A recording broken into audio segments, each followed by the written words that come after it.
2,000 years ago, the Stoics lived in a world without smartphones, social media, or endless Amazon wish lists. Yet their wisdom feels tailor-made for today.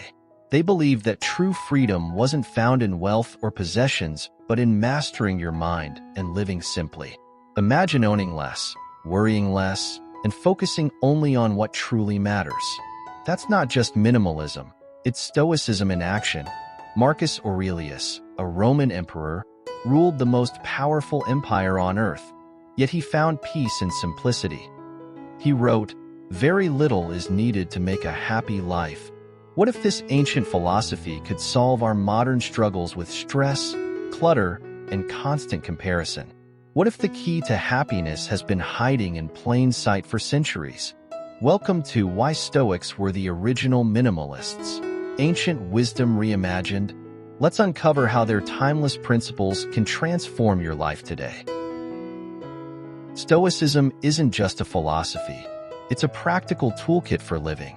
Born in ancient Greece and refined in Rome, it's the original life hack, predating our modern obsession with productivity and self-improvement by millennia. At its core, Stoicism teaches us to focus on what we can control and let go of the rest. Sound familiar? It's the essence of minimalism, stripped down to its bare essentials. But here's where it gets interesting. Stoic minimalism isn't about owning fewer things. It's about owning your mind. It's about cutting through the noise of desires, fears, and societal expectations to find what truly matters. In today's world of endless distractions and rampant consumerism, this ancient wisdom is more relevant than ever. It offers a roadmap to a life of purpose, resilience, and yes, even happiness. Not through accumulation, but through intentional living. As we dive deeper, you'll discover how these ancient teachings can revolutionize your approach to life, work, and relationships. Get ready to see minimalism not as a trend, but as a timeless philosophy for thriving in any era. Picture this. It's 7 a.m., and your smartphone erupts with notifications. Emails demand immediate attention, social media begs for your engagement, and news alerts scream for your concern. Before you've even had your first sip of coffee, you're drowning in a digital deluge. This isn't just inconvenient, it's rewiring our brains. We've become addicted to the dopamine hit of constant stimulation, leaving us unable to focus, perpetually anxious, and paradoxically, less productive. The average American checks their phone 96 times a day. That's once every 10 minutes. We're not using technology, it's using us. But here's the kicker. This isn't a new problem. The Roman philosopher Seneca warned about the dangers of distraction 2 millennia ago. He wrote, "To be everywhere is to be nowhere." Sound familiar? Our modern world has amplified this issue to unprecedented levels. We're spread thin, our attention fractured across 1,000 different inputs. The result? We're living reactive lives, constantly putting out fires instead of building something meaningful. This digital overwhelm isn't just affecting our productivity. It's eroding our ability to think deeply, to connect authentically, and to find true fulfillment. We're so busy responding to the world that we've forgotten how to live in it. The Stoics recognized this challenge and offered a solution. Simplicity, not just in possessions, but in focus. They understood that a cluttered mind leads to a cluttered life. Their wisdom offers us a way out of this modern maze of distraction. Let's talk about the elephant in the room, or rather, the elephants in our closets, garages, and storage units. We're drowning in stuff. The average American home contains over 300,000 items. We're using credit cards to buy things we don't need, to impress people we don't like, with money we don't have. It's a vicious cycle of consumption that's leaving us stressed, indebted, and ironically, less satisfied. But here's the real kicker. This isn't just a personal problem. It's an environmental crisis. Our planet is choking on the waste of our excess. Every year, we dump 2.12 billion tons of waste. If we put all that trash into trucks, they would go around the world 24 times. The Stoics would be appalled, not because they were early environmentalists, but because they understood a fundamental truth. External possessions don't lead to inner peace. Marcus Aurelius, the philosopher king, wrote, "Very little is needed to make a happy life. Yet we're constantly chasing the next big purchase, the next upgrade, the next status symbol." This materialism isn't just cluttering our homes, it's cluttering our minds and our values. We're so busy acquiring things that we've forgotten to cultivate what really matters: wisdom, virtue, and meaningful relationships. The challenge we face isn't just about decluttering our physical spaces. It's about decluttering our desires. It's about redefining what it means to live a rich life. The Stoics offer us a radical alternative. Find wealth in simplicity, power in self-control, and freedom in wanting less. Their minimalism isn't about deprivation. It's about liberation from the tyranny of things. Let's talk about the invisible epidemic plaguing our society: the constant pursuit of more. More success, more recognition, more experiences. We're caught in an endless cycle of comparison and FOMO, fear of missing out. Social media has turned our lives into a 24/7 highlight reel. We're no longer keeping up with the Joneses next door. We're trying to keep up with the entire world. And it's exhausting.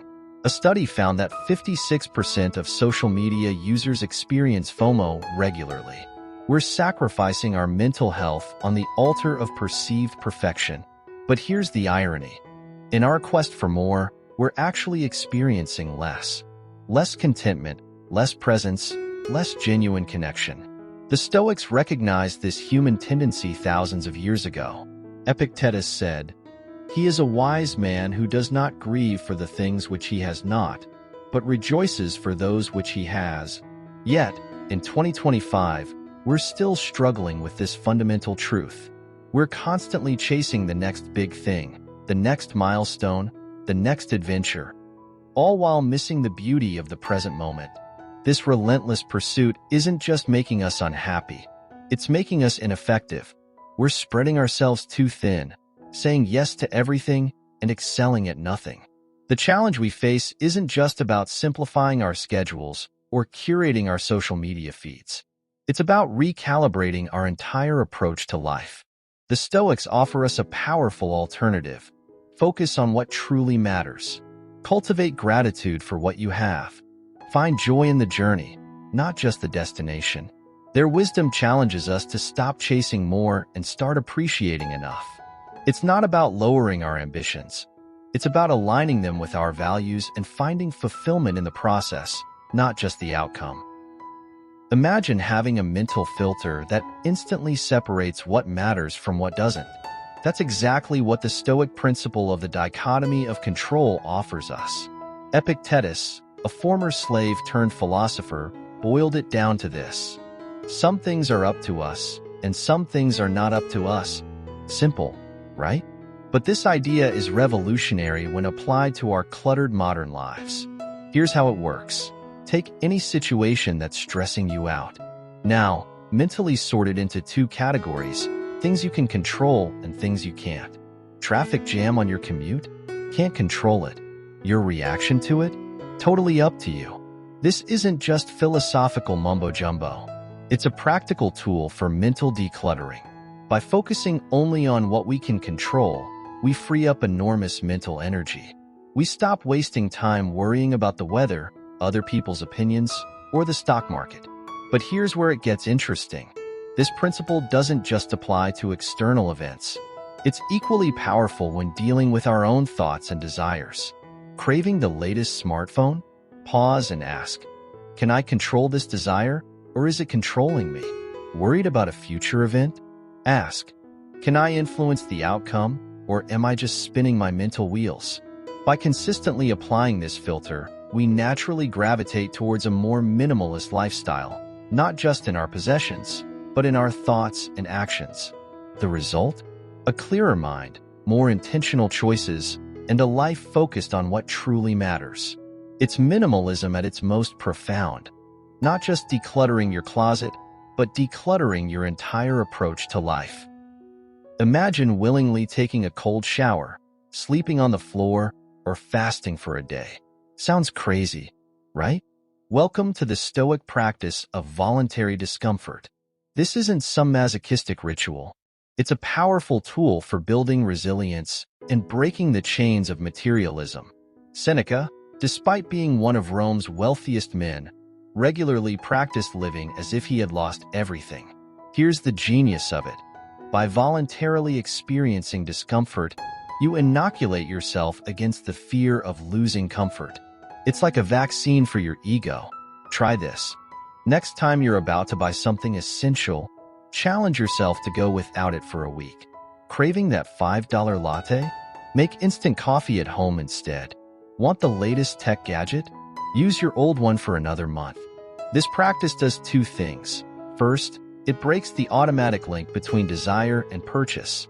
Second, it shows you how little you actually need to be content.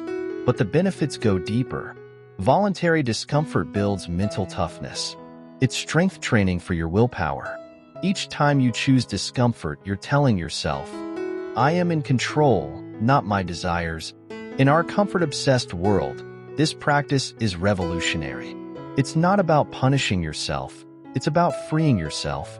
By detaching from the need for constant comfort, you gain an unshakable inner peace. The result? A mind that's resilient, a life that's simpler, and a wallet that's fuller. You become the master of your desires, not their slave. This Stoic practice doesn't just declutter your possessions. It declutters your needs. It's minimalism taken to its logical conclusion, not just owning less, but needing less to be happy. Picture this. You've just lost everything you own. Your house, your car, your prized possessions, all gone. Depressing thought, right? Welcome to the Stoic practice of negative visualization. But here's the twist. You haven't actually lost anything. You're just imagining it. This mental exercise, far from being a downer, is actually a powerful tool for cultivating gratitude and contentment. Here's how it works. Regularly visualize losing the things or people you value most. Your job, your health, your loved ones. Really feel the loss. Then, wake up to the reality that you still have these things. The result? An immediate surge of appreciation for what you already have. It's like hitting a reset button on your gratitude. This practice does something remarkable. It short-circuits our brain's tendency to adapt to good fortune, a phenomenon psychologists call hedonic adaptation. You know how that new car smell fades? This prevents that from happening to your appreciation of life. Try this. Before your next meal, imagine you've lost the ability to taste. Before going to sleep, visualize being homeless. Before hugging a loved one, picture life without them. Sounds morbid?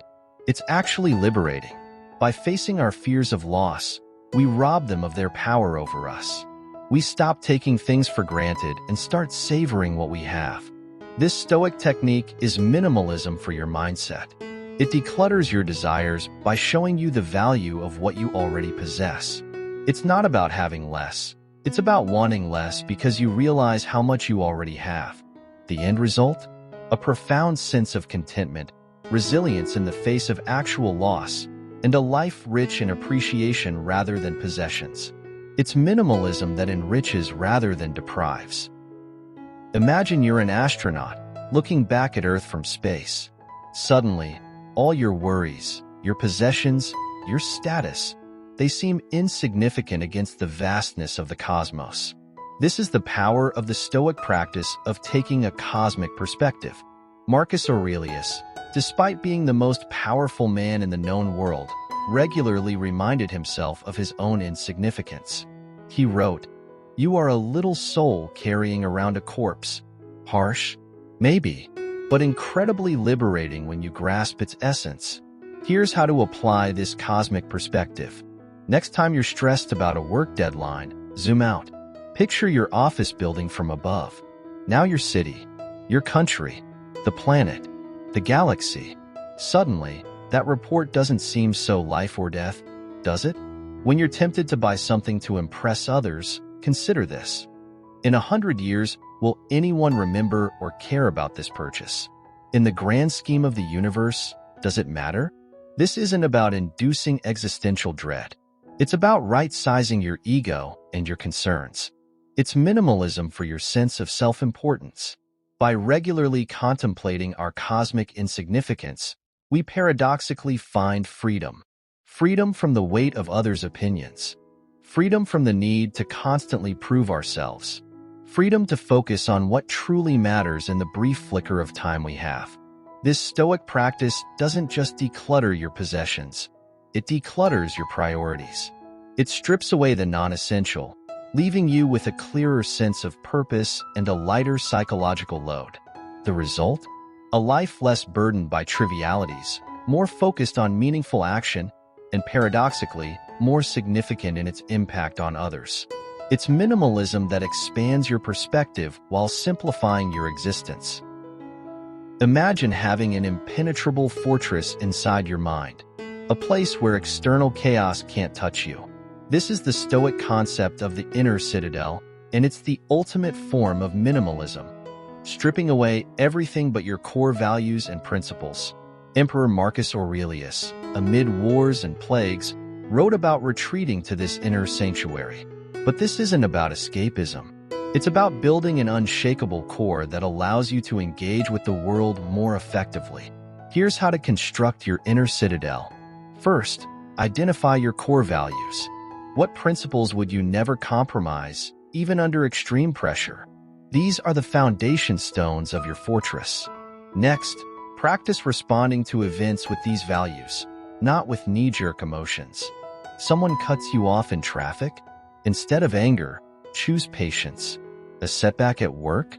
Instead of despair, choose resilience. This isn't about suppressing emotions. It's about choosing your response. It's emotional minimalism, cutting out reactive clutter and focusing on intentional responses. Regularly reinforce your citadel through reflection and journaling. Ask yourself, am I living up to my principles today? If not, course correct. The power of this practice is its portability. Your inner citadel goes wherever you go. Lost your job? Your core remains intact. Facing a health crisis? Your principles stand firm. By building this internal fortress, you're less swayed by external opinions or circumstances. You don't need constant validation or perfect conditions to feel secure. Your worth isn't tied to possessions or status, but to your adherence to your chosen values. The result? A life of remarkable consistency and integrity. You become a calm center in a chaotic world, not because you're detached, but because you're deeply anchored to what truly matters. This is Stoic minimalism at its peak. Not just decluttering your environment, but decluttering your very essence down to an unshakable core. Consider the life of Epictetus, a man who rose from the shackles of slavery to become one of history's most profound philosophers. His teachings resonate deeply with the essence of minimalism, emphasizing a radical detachment from external possessions and circumstances. Epictetus famously stated, "Wealth consists not in having great possessions, but in having few wants." This statement isn't merely a call to live with less. It's an invitation to unlock true freedom. Imagine navigating life without the constant burden of material desires weighing you down. In his own life, Epictetus faced immense challenges. Yet, he cultivated an inner resilience that allowed him to thrive despite external circumstances. He taught that our happiness is not contingent on what we own or how others perceive us. Instead, it lies in our ability to manage our reactions and desires. Picture this. You're at a gathering, surrounded by people flaunting their latest acquisitions.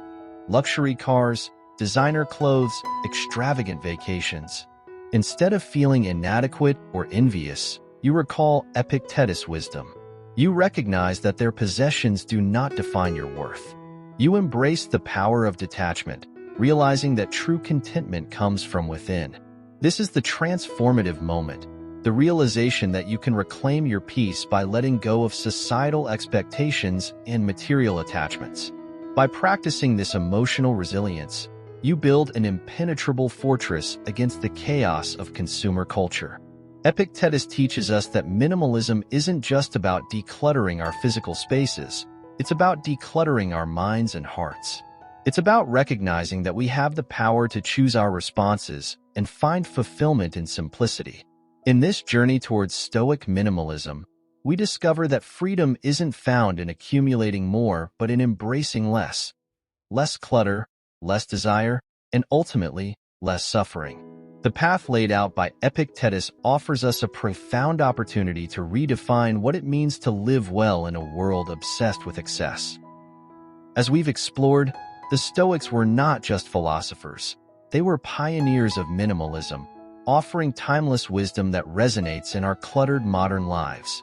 By embracing their principles, we can cultivate mental clarity, emotional resilience, and a profound sense of purpose. The journey to a simpler, more intentional life begins with small steps. Reflect on what truly matters to you. Practice gratitude through negative visualization, and build your inner citadel to withstand life's storms. Now, I invite you to share your thoughts. How can you apply Stoic minimalism in your own life? Join the conversation in the comments below. If you found this exploration enlightening, subscribe for more insights into living with intention and simplicity. And don't forget to check out our other videos for more tools on your journey toward a more meaningful existence. Embrace the power of less and reclaim your peace today.